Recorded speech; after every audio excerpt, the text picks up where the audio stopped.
Why, hello there everyone! Thanks for tuning in. I'm ModelOmega, resident Fire Emblem fan, political commentator, and all-around nerdy person. You may remember me as that guy who made the Thracia 776 Newcomers Guide, and a few videos expressing apoplectic views towards Fire Emblem's latest entry, Fire Emblem Fates. In fact, you may remember that in the first one, I stated that I didn't want to support the game due to its horrible and offensive writing of certain characters that was revealed in an early translation. So, why is the title of this video, Fire Emblem Fates, a critical review by ModelOmega Part 1, Introduction? Well, based on the knowledge that the localization team has recognized these issues and have chosen to alter them, I've decided to give Fates a chance. But I also know that there are many other controversial elements surrounding Fates, from the story to the gameplay to the design, not just the writing.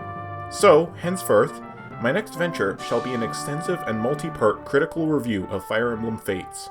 Aside from this introduction basically laying out the plan, I will cover, in order, Birthright's campaign, Conquest's campaign, the Invisible Kingdom campaign, the design and gameplay of Fates, the success or failure of the entire package when viewed as a whole, and finally, my overall and final thoughts towards Fates when finished with everything. Also, if I cover DLC aside from the missing parts of the game that should be on every cart, it'll be after all of this, so keep that in mind. Alright, structure's done, but there are a few other things I will point out. Number 1, I don't have a 3DS capture card because I'm not made of money, so capturing my own footage will unfortunately be impossible. I realize that this isn't ideal, so I hope you'll be happy with just other Fire Emblem gameplay in the background. Or, if you have a capture card and want to donate footage for me to use, I'm sure we could work something out. Number 2, I have no schedule for this. I am in school full-time right now, and completing games takes a while, so don't expect these as frequently as my 776 series. Sorry. Number 3, I'm not even going to try and be subjective on this review.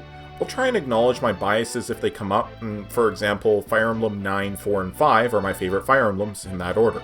So if I make positive comparisons to those, well, you know why now. I'm also going to be very heavy on analyzing the writing, story, and characters, not just the gameplay. If you want a purely gameplay review, well, you aren't getting it here, so I suggest you go watch someone else instead.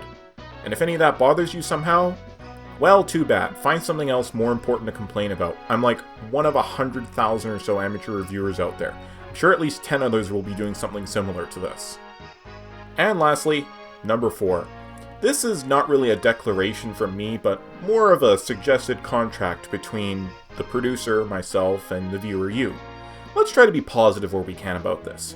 Don't shit on people for what they like, or dislike, or prefer, or exclude, or anything else along that line.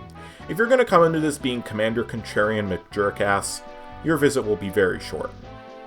With all that out of the way, I'll be heading to my local store in a few hours to pick up my copy of Birthright, because I wanted some form of physical copy and I wasn't able to get special edition.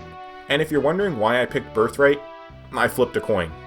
See you all later with part 2.